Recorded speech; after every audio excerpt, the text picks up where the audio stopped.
Es un lloc que l'Eime es unen. Il y a 100 ans, le palais du Roure en Avignon fut crumpat per Giano de Flandresi, latiniste affugada du Filibrigi.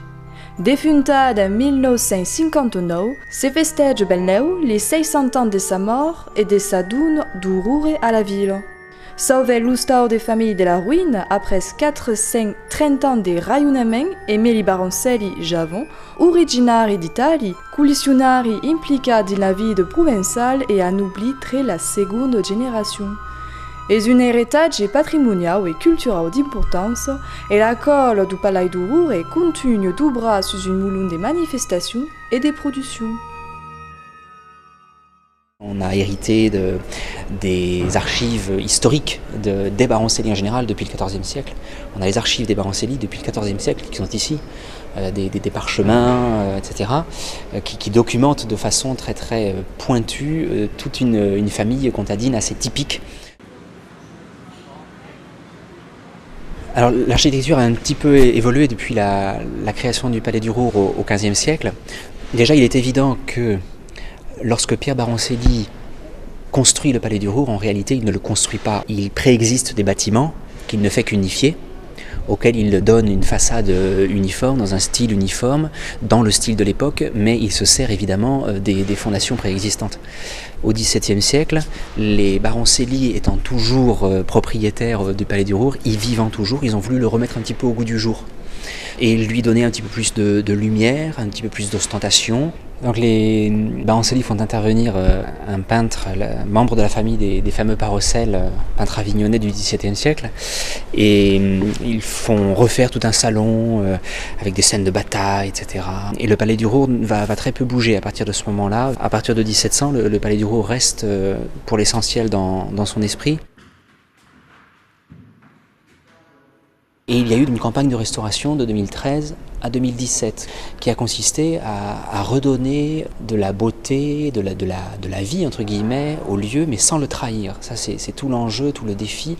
Il y a une âme au Palais du Roure, du fait que c'était un hôtel particulier, du temps des Baroncelli, mais aussi du temps de Jeanne de Flandrésie. Jeanne de Flandrésie a placé ses collections comme dans sa maison, ce que c'était. Certes, c'est un musée, certes, ce sont des collections publiques, mais on est resté au Palais du Roure dans un esprit de demeure. C'est ce qui fait sa particularité, c'est ce qui fait son charme, son âme, et il ne fallait pas tuer cela, refroidir ça. Donc les restaurations, elles n'ont pas consisté à révolutionner l'esprit, à révolutionner la scénographie, même si la scénographie est mouvante, hein, dans le détail, on se permet tout à fait de modifier des emplacements, d'œuvres, mais pas l'esprit du lieu. Cet esprit de maison, cet esprit aménagé, cet esprit ameublé.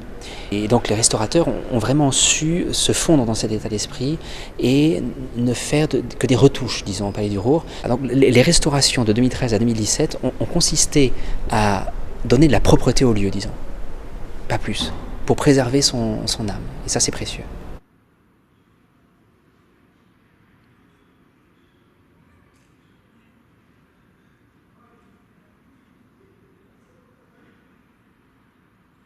Ces conservateurs ont toujours de fait respecté l'esprit de Jeanne de Flandrésie, l'esprit de cette donation qui est très difficile à définir, à appréhender. Le Palais du Roure est un lieu difficile à définir. Par facilité, par commodité de langage, on dit que c'est un musée et il y a du vrai. Mais par rapport à un musée classique, il y a quand même diverses particularités, en particulier l'esprit de la disposition des œuvres. On ne va pas avoir non plus un cheminement didactique parfaitement clair, expliqué, à grand renfort de panneaux explicatifs, etc. Les choses sont beaucoup plus naturelles, ça c'est le côté positif, parce que c'était une demeure et c'est resté dans cet esprit de demeure. C'est meublé, c'est chaleureux, etc. Mais la complexité, c'est que tout ça n'est pas forcément très didactique, logique, etc. Alors, on rattrape ça notamment par la compétence de nos agents qui sont tout à fait aptes à donner les explications nécessaires aux visiteurs. On a des visites guidées, etc. On a gardé l'esprit de Jeanne de Flandrésie dans la disposition des œuvres, d'une part. D'autre part, autre différence avec un musée classique, on a également un centre d'archives, un centre de documentation avec une documentation assez hallucinante que Jeanne de Flandrésie a collectée avant même de posséder le Palais du Roure, Et on a une bibliothèque. Et cette bibliothèque, ça c'est une spécificité par rapport à un musée, elle n'est pas là pour documenter les collections. C'est une bibliothèque de recherche sur des thématiques qui ont des points communs évidemment avec nos collections, essentiellement des thématiques provençales.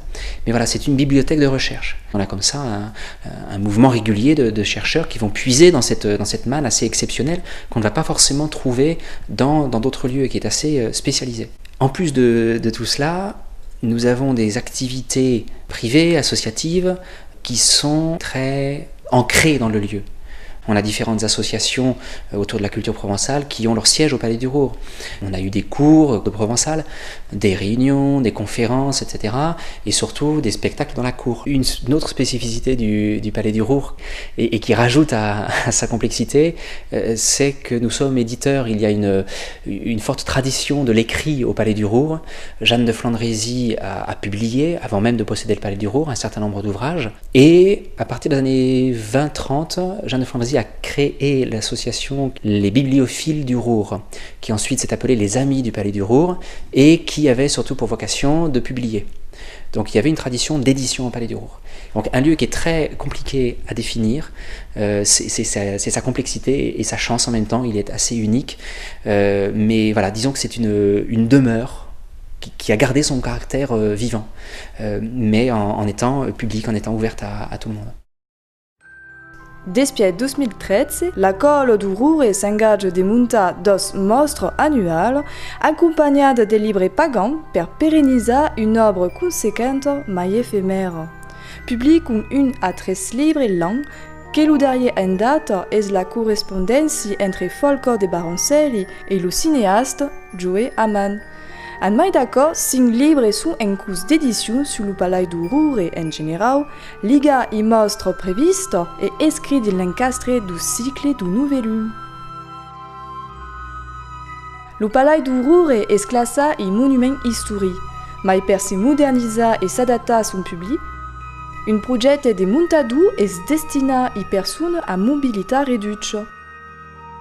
Per préserver l'authenticité du lieu, le montador sera alluencha des membres les plus importants, mais permettra pas mal une meilleure circulation des gens handicapés. Le corps remonte à une quarantaine d'anns et a venu seguir les courses des provençaux qui se donnaient au Palais du Roure. Et puis il y avait un reprise tambien, le mouvement par la reine, le festina provençal du Palais du Roure. Alors ce qui fait qu'il y a danades qui sont acquis tous les estiers au mes de juillet pour présenter des spectacles, des cantaires, des théâtres en provençal. Frédéric Mistral est tambien une réplique de la statue de Jeanne. La première des causes est que Mistral qui l'a baptisé Palais du Roure. Ce qui a passé, il y avait un collège qui était à Arasa et qui se disait le collège du Roure. Donc on a repris le nom pour le donner au Palais du Roure. Il y a quand même d'abord une histoire des familles. Et puis dans la famille de Baroncelli, les gens viennent tenus à maintenir quand même le parla provençal. Donc Folco a grandi ici, une histoire qui est immense finalement. Mais il y avait force cause, et si gens comprenaient la langue nostre. Et la parlava un peu des repas des familles, des rencontres des familles. Et c'est ici tambien, au Palais du Roure, qu'a apparu le journal de Frédéric Mistral, L'Aioli. Era Folco de Baroncelli, le clavaire de l'Aioli. C'est un journal qui a duré quand même une bonne dizaine d'années. Et bon, donc le Palais du Roure, tout le mi-temps provençal de l'époque, le mi-temps provençal qui seguissait Frédéric Mistral, l'Ife Libre, etc., venaient au Palais du Roure. Pour elle, il era un centre culturel, un centre de rayonnement de la langue et de la culture. Coquilles photos qui représentent l'estament du Palais du Roure que Jeanne de Flandrésie la compa. C'est-à-dire qu'il fallait tout réhabiliter, qu'il fallait tout nettoyer et redonner au Palais du Roure l'esclat de la famille Baroncelli. Jeanne de Flandrésie a compa le Palais du Roure. Et donc il y a eu toute une œuvre de restauration, de réhabilitation du Palais du Roure. Et surtout, também, Jeanne de Flandrésie era une collectionnari et a recampat tout un fub d'enseignements, de livres, de tableaux, de témoignages sur le palais de Roure. Et même Jeanne de Flandrésie voulait en faire une villa Médicis provençale. Avec le mécène de Jeanne de Flandrésie, Jules Charles Rousse. Jules Charles Rousse a fait énormément de publications sur le Miedjour, la Provence, la Latinita, en collaboration avec Aimé Jeanne.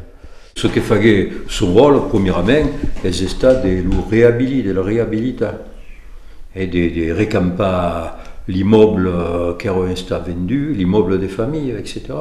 Donc de redonner au Palais de Roure sa vie, la vie de Cavier, d'outain de la famille Baroncelli.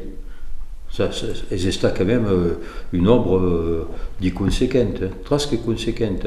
Et puis Jeanne de Flandrésie, bon, c'est estacade também à faire aimer Jules et Charles Rousse, force publication sur la Provence, sur le Miedjour, etc., etc. Il y avait le retrait de Jeanne de Flandrésie, qui avait 66 ans, et elle est morte pour l'amenade à l'hôpital d'Avignon, et en partant d'ici, disait « Mon Roure, mon Roure, mon Roure ».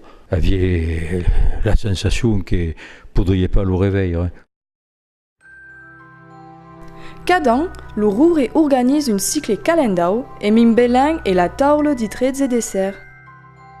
C'est l'association L'Estelle d'Avignon qui le présente. Fin qu'au 12 de juillet, s'y prépare exceptionnellement un belang napolitain, en raison à la passion de Jeanne de Flandrésie per l'Italie.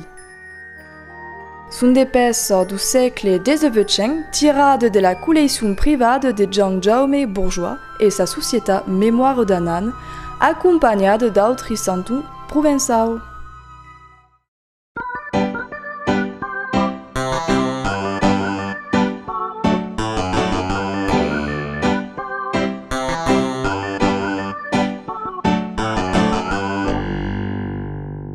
Escarabia, qui veut dire éveillé. Et alors aquí il y a une carte à Monoustau, une carte nègre et blanche, qui est force escarabiade.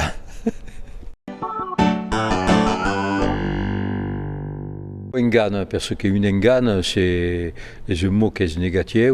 Puis engane, comme il fait toujours penser à la Camargue, ils enganent des Camargues. Puis quelqu'un qui s'engane, c'est quelqu'un qui se trompe. Un libras de 340 pages qui vient d'Espelí sur Frances Jouve, qui est majorat du Filibrige et qui est de Carpentras. Frances Jouve, il disait le blondin, parce qu'il est d'une famille de blondins. Et le livre en question est fait par un compagnon qui reste à Nîmes.